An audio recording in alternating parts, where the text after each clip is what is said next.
दोस्तों, मेरा नाम है निखिल दागर। मैं एक सीए में इंटरमीडिएट स्टूडेंट हूँ और मेरा अटेम्प्ट सितंबर में आने वाला है। तो मैं आपको कुछ एक बार सिलेबस से, अगर आप जनवरी में देने वाले हैं या आगे 26 ऑनवर्ड देने वाले हैं, तो मैं आपको पूरा एक सिलेबस का ओवरव्यू देने वाला हूँ और आप इसको देख के पूरा अपना सिलेबस समझ सकते हैं। और ये एक तरीके से मॉडरेट लेवल्स के हैं। इंटेंस, हाई इंटेंस पे भी मैंने इनको अलग अलग तरीके से बांटा हुआ है। मॉडरेट टॉपिक्स अलग बांटे हुए हैं, बेसिक्स वाले अलग बांटे हैं। सो यू कैन सी कि मैंने सारे अलग अलग कैटेगरी में बांटे हुए हैं ताकि आप इस सीक्वेंस में पढ़ के आप ज़्यादा मार्क्स ला सकते हैं। सो सबसे पहले मैंने एडवांस अकाउंट्स को बताया है, जिसके अंदर आपको सबसे बड़े टॉपिक जो मिलने वाले हैं वो ब्रांच अकाउंट्स हैं, रिकंस्ट्रक्शन है, अमालगमेशन। ब्रांच अकाउंट्स बेसिकली जब एक फर्म होती है उसके अलग अलग ब्रांचेस जो खोलते हैं, उनकी अकाउंटिंग कैसे होती है, उनके अंदर अलग अलग हेड्स होते हैं, उनमें जो गुड्स ट्रांसफर होते हैं, मनी ट्रांसफर होती है, तो उसकी अकाउंटिंग कैसे करते हैं, उसके ब्रांच अकाउंटिंग। फिर रिकंस्ट्रक्शन जब आता है अपना, फिर अमालगमेशन जब दो कंपनियों का मर्जर होता है या एक कंपनी दूसरी कंपनी को परचेज करती है तो उसका एक होता है। सो यहाँ पे अमालगमेशन इसलिए है। तो ये 14 मार्क्स का एक क्वेश्चन आता है, कंपल्सरी क्वेश्चन होता है, इसको आपको पढ़ना होता है। ठीक है। फिर उसके बाद ए कैटेगरी में ही मैंने एक अलग लेवल का बनाया जिसके अंदर थोड़ा सिंपल टॉपिक्स है, मॉडरेट टॉपिक्स। उसमें AS3 है जो आपका कैश फ्लो स्टेटमेंट है, जिसके अंदर आपका जितना भी कैश आएगा जाएगा उसका तो उसकी अकाउंटिंग करनी पड़ती है। उसके बाद AS13 है इन्वेस्टमेंट अकाउंटिंग, जो भी एक कंपनी इन्वेस्टमेंट करती है उसकी कैसे कैसे उनको रखना होता है। Then we have buyback of securities. तो बायबैक ऑफ सिक्योरिटीज़ में ऐसा होता है कि जब एक कंपनी अपने खुद के शेयर परचेज करती है तो उसको बायबैक ऑफ सिक्योरिटीज़ कहते हैं। तो उनकी अकाउंटिंग कैसे करनी होती है वो बायबैक ऑफ सिक्योरिटीज़ में आपको सिखाएंगे, जिसमें बोनस और डिवेंचर्स और इक्विटी शेयर्स जो भी परचेज करेंगे करेगा। ठीक है। उसका फाइनल अकाउंट जो 12th से पढ़ के आ रहे हैं और फिर उसके बाद सी फाउंडेशन को पढ़ा, उसका थोड़ा सा हाई लेवल पे आपको फाइनल अकाउंट पढ़ेंगे, बैलेंस शीट, P&L जो कि शेड्यूल 3 के हिसाब से बने, उसका ही एक वो रहेगा पार्ट फाइनल अकाउंट्स के अंदर। थोड़ा सिंपल रहेगा इसको आपको इसलिए पढ़ना पड़ेगा क्योंकि ये अमालगमेशन में भी आने वाला है और इसमें भी CFS में भी आने वाला है और कंसोलिडेशन में भी आपको आने वाला है। तो ये हेल्प करेगा आपको 3 चैप्टर के हिसाब से।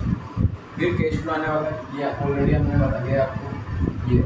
उसके बाद हाई इंटेंस वाले हो गए, मॉडरेट हो गए, उसके बाद हम बेसिक पे चलते हैं जो बिल्कुल बहुत इंपॉर्टेंट चैप्टर है, बट वहीं पे उनका जो उनको पढ़ने का टाइम है वो तो आपको कम लगने वाला है। जिसमें AS4 है, AS10 है, जिसके अंदर PPE एक रहता है आपके प्रॉफिट प्लान एंड इक्विपमेंट। उसके अंदर आपको जब भी हम किसी से मशीन खरीदेंगे तो उसकी अकाउंटिंग कैसे करेंगे, उसमें कौन सी कॉस्ट एड होगी, जैसे जिसको कैपिटल एक्सपेंडिचर बोलेंगे तो उसको कैसे कैसे आपको अकाउंटिंग में मिल रहेगा उसके बारे में बताया गया। फिर AS16 है, जिसमें हम बोरो पोस्ट मतलब किसी भी जब आप लोन लेंगे या उसको किसी भी तरीके से कैपिटल एक्सपेंडिचर में यूज़ करेंगे तो आप उसको कैसे उसके इंटरेस्ट को और उसके कंपोनेंट को आप दिखाओगे, उसको AS16 में कवर किया गया। उसके बाद AS5 है, फिर AS11 है, जिसके अंदर आप फॉरेन एक्सचेंज के बारे में पढ़ते हैं और उसमें जो डिफरेंस आता है उससे आपको प्रॉफिट और गेन और उसको होता है तो उसको डेफर्ड में भी आपको लाभ मिलता है। फिर उसके बाद में AS18 की मैं बात करना चाहूँगा, जिसमें रिलेटेड पार्टी ट्रांजेक्शन होते हैं, जिसके अंदर आप अलग अलग जो पार्टीज से ट्रांजेक्शन करते हैं उसको आप AS18 में शो करोगे, जिसको डिस्क्लोजर देना आपको इम्पोर्टेंट है। फिर AS15 है उसी तरीके से।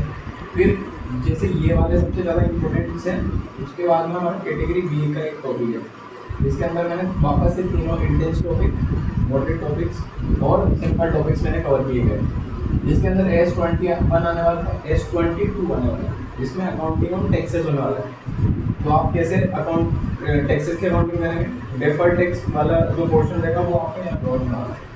फिर मॉडरेट टॉपिक्स, जिसके अंदर AS15 है, AS20 है, AS28 है। तो ये सब आपके सिंपल है, एम्प्लॉय बेनिफिट ज़्यादा कोई डिफिकल्ट पार्ट नहीं रहेगा, तो आपको इनको कर सकते हैं। और ये जो टॉपिक मैंने इनमें डाले हैं ये आपको इसी सीक्वेंस से करें। 20 है, 28 है, इम्पेयरमेंट ऑफ असेट आप पढ़ सकते हैं। AS19 लीज का चैप्टर है जो कि इम्पोर्टेंट आएगा ही आएगा, फाइनेंशियल लीज आप पढ़ सकते हैं। AS26 है, फिर उसके बाद सिंपल टॉपिक जो बिल्कुल आने के चांसेस बहुत ही ज़्यादा रेयर है, पर आपको पढ़ना है क्योंकि बिल्कुल थ्योरी सब्जेक्ट में थ्योरी क्वेश्चन डाल देंगे तो वो आपको आ जाएगा।